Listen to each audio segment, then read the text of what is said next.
Nima temada gapiryapsiz? Prostata bezi haqida gapirmoqchi. Prostata bezini operatsiyalarini bizda hozir eng zamonaviy usullari yo'lga qo'yilgan-ku. Kesmasdan, hech qayerdan kesmasdan shu. Hech qachon kesmasdan ko'p. Ishda bo'ladi. Fotoapparatdan kirib chiqiladi. Aslida. Operatsiya payti turib ketganlari ham bo'lganmi? Nima qilib degan, yana egarchalar foydami o'zi yo'qmi? Qaysi egarchi? Pul sotyapsiz. Yursa foyda deydi jon aka.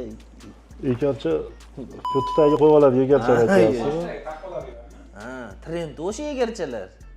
Shu foydami yo'qmi o'zi? Jon yo'l tupiga tiqtashib, qora magazga o'tkazib yuboradigan. Hozir bu savolga yo'q, foydasi yo'q desa to'rttasi. Seniki aka, urug'ligi.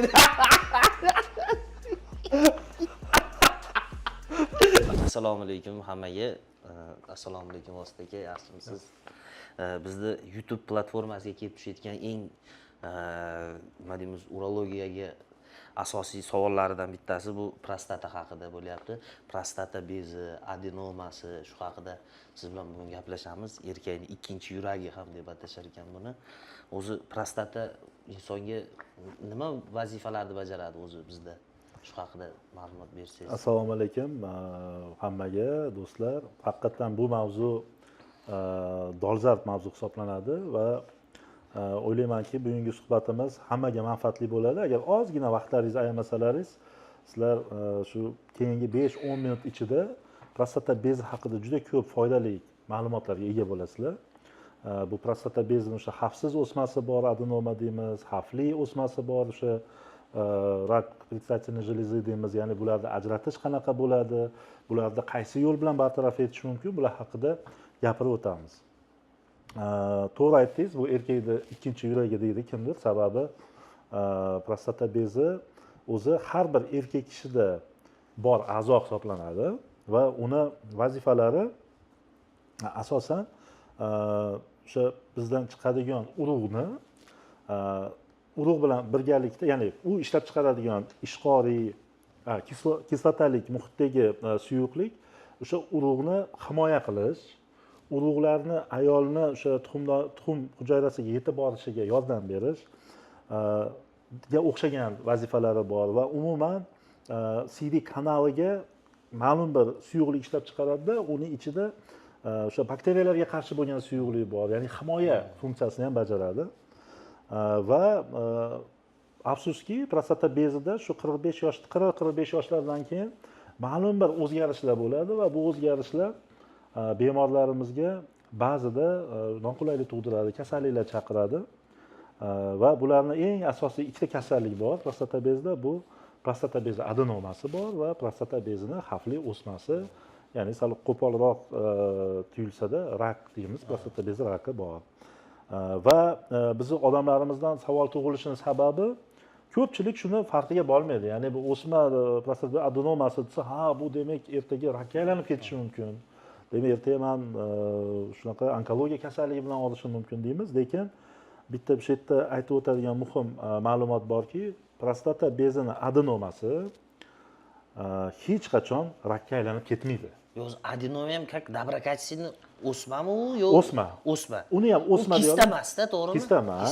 Kista emas. Kista desa unda suyuqlik bo'lishi. U qandaydir оболочка bu, unaqa emas. Prostata bezi adenomasi bu prostata bezini xavfsiz kattalashishi desak ham bo'ladi.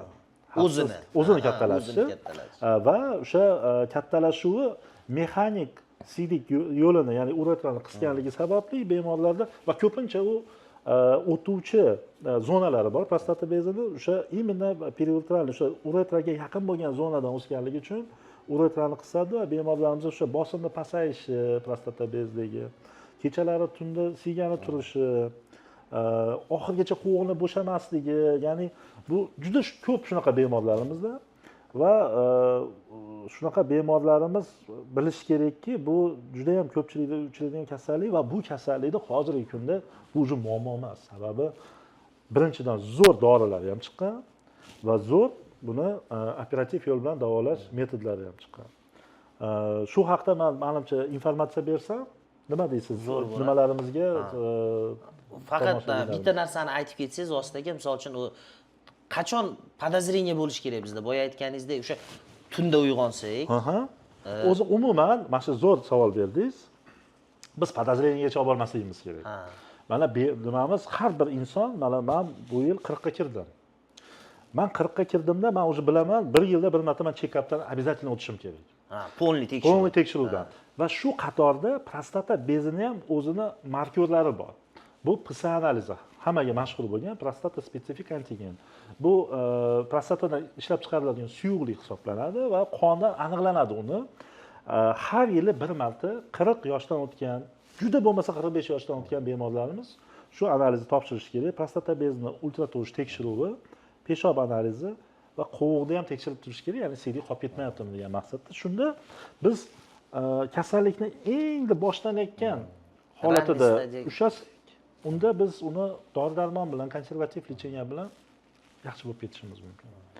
Lekin o'tkazib yuborsak, keyingi etapi nima bo'ladi? Keyingi etapida o'sha bemor his qilishni boshlaydi. O'sha aytganimdek, CD bosim pasayadi, kechalari turib peshob qilish, qo'g'ni bo'shlamasligi, bellarda, pochkalarda og'riq bo'lishi mumkin, sababi qo'g' yaxshi bo'shamagandan keyin refluks bo'lib, pochkalarga refluks bo'lishi mumkin.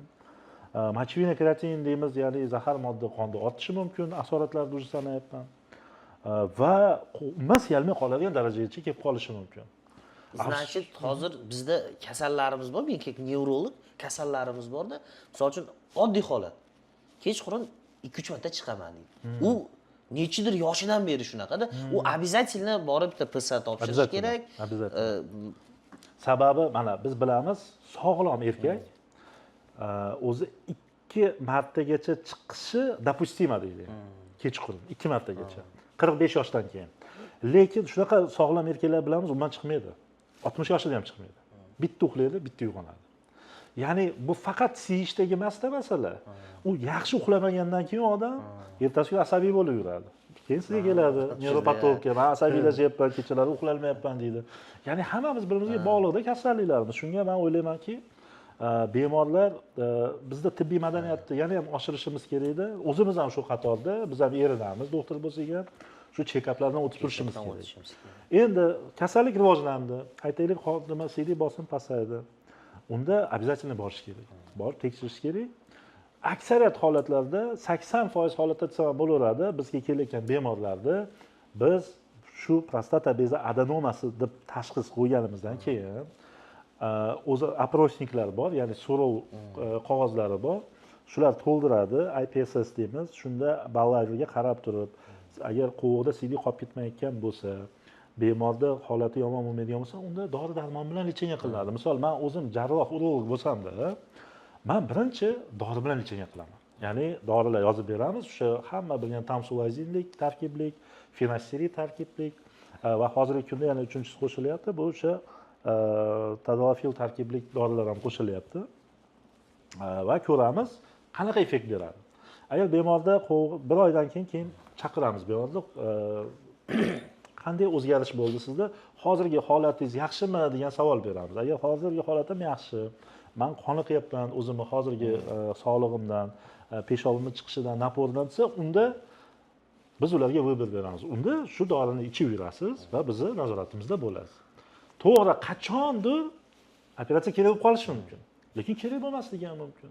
U qo'rqadi bemorlar, sizdan qo'rqadi. Mana misol uchun bizga keladida, u aytadi. Misol uchun oila shifokoriga yoki boshqaga aytadi, borsam shu operatsiya qilib qo'yadi. Unda har doim kasalga variant qo'yiladi, to'g'rimi? Birinchi konservativ davo, shu dori-darmon bilan qilib ko'rish kerak.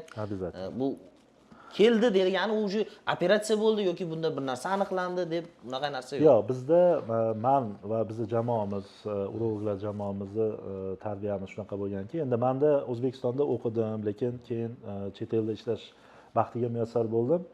Hozir 21-asr. Organizm uniki, hayot uniki. Unga vыбор berish kerak va o'zi, lekin aytib qo'yish kerak. Men uni tanlasangiz, sizni mana bu kutadi. Kelajakda buni tanlasangiz, sizni bu kutadi. Ya'ni u o'zi tanlash kerak. O'zi tanlovni qilgandan keyin biz unga yordam berishimiz kerak. Lekin oldingidek meditsina yo'q, siz o'ta yomon kasalsiz, sizni hozir operatsiya qilib bo'lmaydi degan holatlar bo'ladi, lekin kamdan-kam bo'ladi unaqasi. U ekstrem больницада bo'lishi mumkin. Bizda planovoy urologiya. Ya'ni kelsa biz vыбор beramiz va davolaymiz. Ba'zi bemorlar bo'ladi, qovoqda CD qolib ketyapti. Уже refluksi bor. tamsulajen ichib ko'rgan. Ya'ni konservativ lecheniya olib ko'rgan. Yaxshi bo'lmagan. Unaqalarga operatsiya qilish kerak. Qilish kerak joyda qilish kerak deb aytish kerak. Ya'ni bemorga to'g'ri tushuntirish kerak. Sababi unga yaxshi ko'rinaman deb, yo'q, dori bilan siz davolab yuraveramiz deb, keyin ertaga issig'i chiqishi mumkin. Endi hozirgi kunda bitta shu joyda ko'ksim faxrga to'lib aytadigan joyim ham bor. Bizni Guliston sharoitimizda, mana shu RDM klinikasida hozir butun dunyodagi eng ilg'or operatsiya bugungi kunda MILEP deyilyapti. O'sha minimally invasive laser enucleation of prostate deydi. O'sha nimani olib kelib qo'yganmiz metodni. U qanaqa u? Ya'ni oldin biz mana ozgina tarixga qaytamiz. Bir necha 10 yillar transurethral rezeksiya, ya'ni tur operatsiyasi deyilardi. Ya'ni sidik yo'lidan kirib, koagulyatorda o'sha petlada biz bezni kesib bezni olib tashardik. Archilamdi, ha, ko'rdingizku bir kirganingizda sizga ko'rsatdim.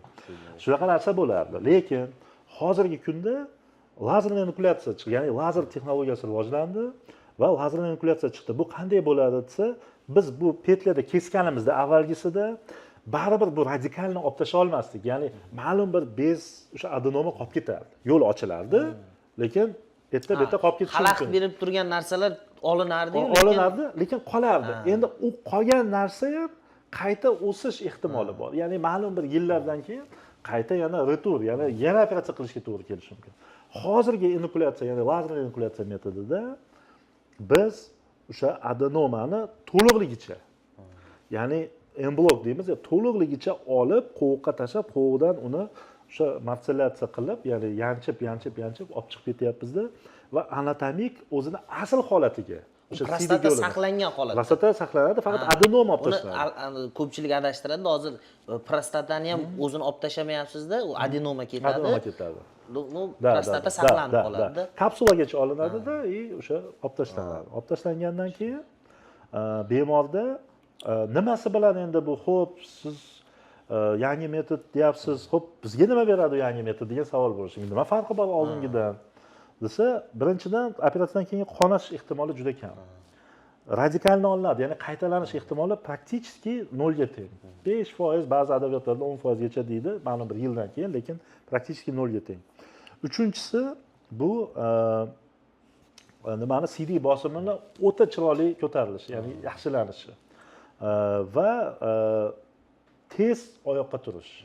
Ya'ni bemor oldingi metodimizda 3-4 kun yotish kerak ekan kateter olinsa, bunda 1 kunda kateter olib tashlansa bo'ladi.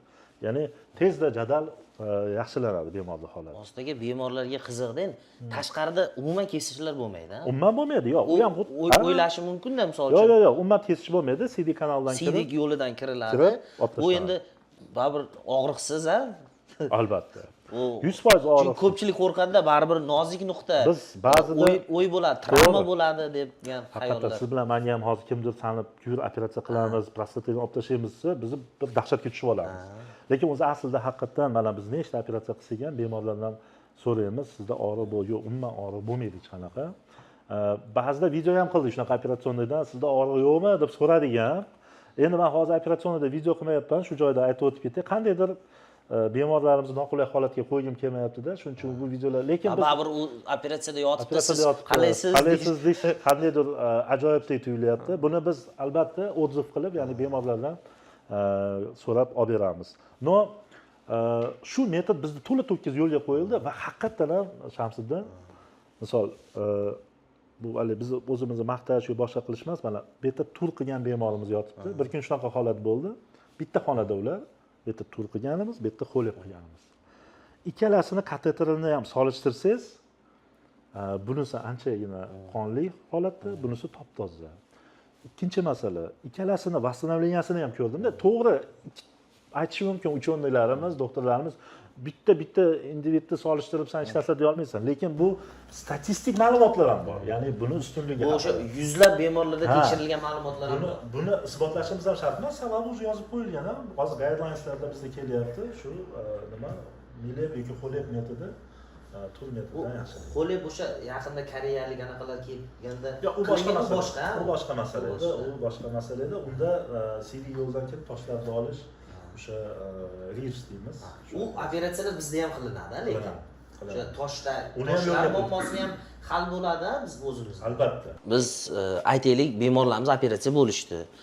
Mana misol uchun o'sha adenoma aniqlandi, adenomadan qutuldik. Undan keyin bo'ladigan misol uchun hayotidagi yorqinliklar, misol uchun bu nima kutish kerak? Jinsiy hayot qanaqa bo'ladi? Uxud qilib turish kerakmi o'zini? To'g'ri. Zo'r savollar. Sababi bemorlarimiz ham nima kutishini, operatsiyadan keyin mana nima bo'ladi? Avvalambor bemorlarimizda qiynayotgan muammo, ya'ni CD bosimini pastligi bartaraf bo'ladi. Ya'ni ular ba'zilari aytishadi, bunaqa maza qilib qo'g'im bo'shamagan edi ancha yillardan beri deb aytib kelishadi. Bu albatta biz uchun katta baxt. Ya'ni CD bosimi zo'r bo'ladi. Ikkinchisi, qo'g'i to'liq bo'shashni boshlaydi. Uchinchisi, ba'zi bemorlarimizda jinsiy faoliyati yana ham yaxshilanadi. Nima uchun? Sababi uni bir muammo, bir kasallik qiynab kelayotgan edi. Biz bilamizki, insonda kasallik bo'lsa, jinsiy faoliyati susayishni boshlaydi. Любой kasallik bo'lsa. Biz u kasallikni bartaraf qildik va unda jinsiy faoliyat yaxshilanadi. Faqatgina jinsiy faoliyatida bitta o'zgarish bo'lishi mumkin. Bu jinsiy holatda turishida yoki bo'lmasa uni ishlashida muammo yo'q. Ba'zilarda retrogradniy eyakulyatsiya, ya'ni nimani urug'ni to'liq chiqmasligi kuzatilishi mumkin, lekin buni orgazm olishga yoki bo'lmasam tugatishga yoki jinsiy aloqani olib borishga hech qanday aloqasi yo'q. Faqatgina o'sha ma'lum bir bo'shliq paydo bo'lganligi uchun ichkarida biz olib tashlaganimiz uchun prostata bezi adenomasini o'sha yerda ozgina urug' qolib ketishi mumkin. Shuni retrogradniy eyakulyatsiya deydi. Lekin aksariyat bemorlarimiz yoshi kattalar bo'lganligi uchun 60 yoshdan oshgan yoki 55 yoshdan oshgan, ularga bu narsa hech qanaqa bir muammo tug'dirmaydi. Bu tur emas, ikkinchisi nima dedik? Xoleb. Mileb, xoleb deydik-da. Xoleb operatsiyasidan keyin ham re bo'lishi mumkinmi, ya'ni paftor? Xoleb operatsiyasidan keyin qayta operatsiya bo'lish ehtimoli o'ta past. O'ta past. Endi 100% lik narsa yo'q dunyoda, lekin почти o'shanga yaqin qayta bo'lmaydi. Sababi to'liq olib tashlanadi radikal. Xo'p, Vosit aka, biz hozir anaqa haqida gaplashdik, adenoma, доброкачественный, ya'ni anaqa dedik, buni xavfsiz o'sma dedik. Endi rak haqida, boyagi saraton haqida ham ozgina ma'lumot bersangiz. Albatta. Prostata bezi raki deganda bu umuman boshqa kasallik. Uni lecheniasi ham umuman boshqa va uni kechishi ham umuman boshqa. Ya'ni prostata bezi raki o'zi ko'proq ancha jadal rivojlanib, oxirgi stadiyalarga, ya'ni ancha yo'l bosib qo'ygandan keyin bilinadi. Nima uchun degan savol tug'iladi. Sababi prostata bezi raki ko'proq periferik zonada paydo bo'ladi prostatada. Bu eng chekkadagi zonalar bo'lgani uchun siydik bosimiga ta'sir qilmaydi va bemor bilmaydi o'zida. Shuning uchun ham aytayapmanki, PSA analiz albatta 45 yoshdan o'tgan bemorlarda albatta har yil topshirilishi kerak. Ya'ni bizda bu onkomarkor.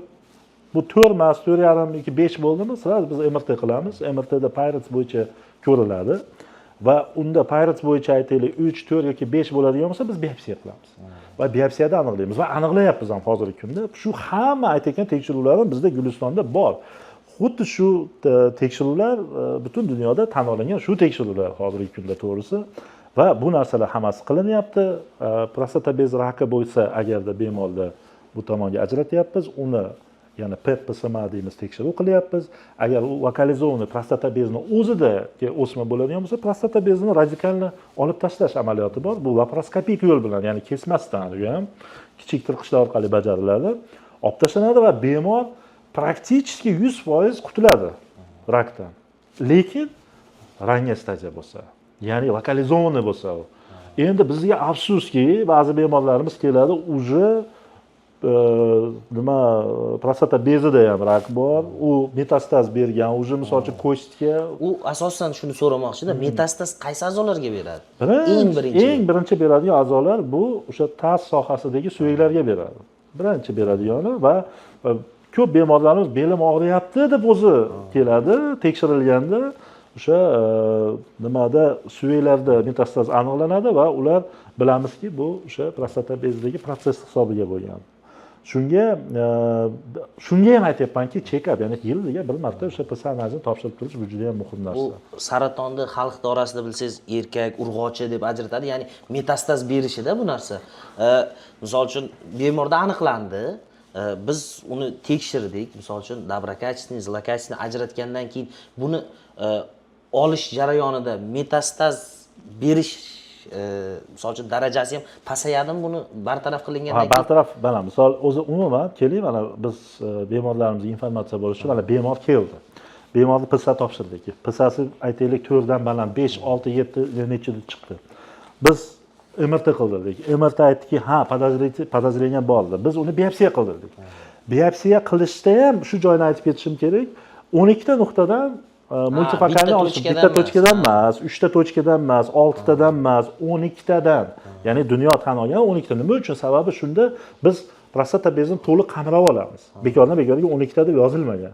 12 ta nuqtadan oldik, biz uni tekshiruv qildik. Tekshiruv qilganimizda o'zi aytadi, glisson baholash tizimi bor. Glisson bo'yicha misol uchun 8 yoki 9 berdi. Agar glisson bo'yicha aytaylik 6 berdi desa, ba'zi bemorlar faqat kuzatamiz. Operatsiya qilinmaydi. Yo'q, teginilmaydi. Sababi aniqlanilganki, glisson bo'yicha agar 6 berilsa, bemorda uni kuzatib 20 yil, 30 yilgacha umuman hech qanaqa aytaylik, bemorimiz 80 yosh. 20-30 yil bemorlar yashasa bo'laveradi. Biz nima qilamiz, uni qiynab operatsiya qilamiz. Ya'ni o'zi standart yozib qo'yilgan. Aytaylik, lekin glisson 7, 8 yoki 9 beryapti. Yoki bo'lsam, keyin biz PET PSMA tekshiruv qilganimizda PETda ham har xili bor-da, PET tekshiruvi. Bundan keyin yetadi PET PSMA. PET PSMA imенно prostata bezi uchun qilinadigan PET tekshiruvi. Shunda biz aniq bilamizki, prostatani o'zidan yoki boshqa joylarda ham shu o'sma bormi. Qilganimizdan keyin lokalizovanniy bo'lsa, demak olib tashlashimiz kerak bo'lsa, limfalarda nima holat degan masala bo'ladi va ba'zi holatlarda biz limfalar bilan birgalikda olib tashlaymiz prostatani, ba'zi holatlarda limfa disseksiya shart bo'lmaydi. Va shundan keyin olib tashladik, tasavvur qiling. Bo'ldi, o'qitiladi. Ya'ni metastaz degan narsa yo'q. Ketadi. Tasavvur qiling, bu rak, prostata bezining raki ona edi, u tug'ishi mumkin edi metastaz sifatida. O'sha onani biz bartaraf qilsak, u tug'a olmaydi-ku. Uzr, ham sal boshqacharoq o'xshatish bo'ldi. Shunaqa. U endi gaplashdik bu mavzuni oxirigacha. Undan keyin uhud qanaqa bo'ladi? Laparoskopiya o'sha prostata bezi raki aniqlanib, men ko'pincha bemorlar aytaman, rak desa o'zi uni yo'qotib qo'yadi. Bo'ldi, men tugadim, yetib keldim deydi. Yoki bo'lmasa ba'zi bemorlar keladi bizga, qaysidir hamkasblarimizga borishganda, ular ko'rgan, u lokalizovanniymi, lokalizovanniy emasmi, aniqlanmagan. Va unga o'sha Zoladex, Androkurga o'xshagan antiandrogenli preparatlar berib yuribdi. Ular yillab yashab yuribdi, lekin kechirasiz, u любой payt metastaz berib qo'yishi mumkin. Sababi ona bor, turibdi u rak sifatida. Ya'ni zolotoy standart lokalizovanniyni olib tashlagan ma'qul. To'g'ri, erta yosh uchetuvcha qilinadi, har xil individuallar qaraladi-da. Lekin bemordan so'raladi, sen xohlaysanmi shundan qutulishga? Aksariyat aytadi, men xohlayman shu umuman. Sababi ularda fobiya paydo bo'ladi. Men qachondir yana qayerimdadir rak hosil bo'lib qolishi mumkin degan. Shunga bemorlar, agar bizni ko'rayotgan bemorlar bo'lsa-ki va ular o'sha Zoladex, Androkurich yurgan bo'lsa, hali o'zini prostata bezidagi raki faqat prostatadami yoki boshqa joydan bilmayotgan bo'lsa, ularga bizni nimamiz, tavsiyamiz PET PSMA, ya'ni doktorlardan so'rashsa, menda faqat o'sha yerdami, o'sha yerdami. Agar faqatgina lokalizovanniy bo'lsa, o'ylaymanki operatsiya qilgan ma'qulroq. Chunki qutuladi shu bilan prostata bezidagi rakdan. Uxodi masalasida aytaylik, mana operatsiya qilib bo'ldi. Operatsiya qilib bo'lganimizdan keyin kateter qo'yiladi. Kateter 20 kun, 21 kun atrofida turib turadi va undan keyin kateter olib tashlangandan keyin bemor o'zi mustaqil peshob qila oladi. Va agar u operatsiya nervosберегающий, ya'ni nervlar saqlab qolingan holatda bo'lsa, jinsiy hayoti avvalgidek bo'laveradi. Ba'zi holatlarda afsuski saqlab qolish ilojisi bo'lmaydi, sababi nervlarga ham tarqalgan holat bo'lishi mumkin. Bunda jinsiy zaiflik yuzaga keladi operatsiyadan keyin. To'xtab qolmaydi. Yo'q, to'xtaydi. To'xtaydi. Lekin biz bilamizki, hozirgi kungi meditsinada jinsiy zaiflik muammo emas o'zi. Sababi penilli implantlar chiqdi. Ya'ni bemorlarga penilli implant qo'yiladigan bo'lsa, 18 yoshga boladek yashayveradi yanada. Sababi bizni bu yerda shunday muammo, ya'ni xavfli muammo turganda ko'pincha bemorlarimiz men jinsiy hayotini o'ylamaydi. Ular aytadiki, meni shu balodan qutultirgan. Men shundan xalos bo'lay, bo'ldi, qolganini keyin gaplashaveramiz deydi. Shunga shunaqa gap.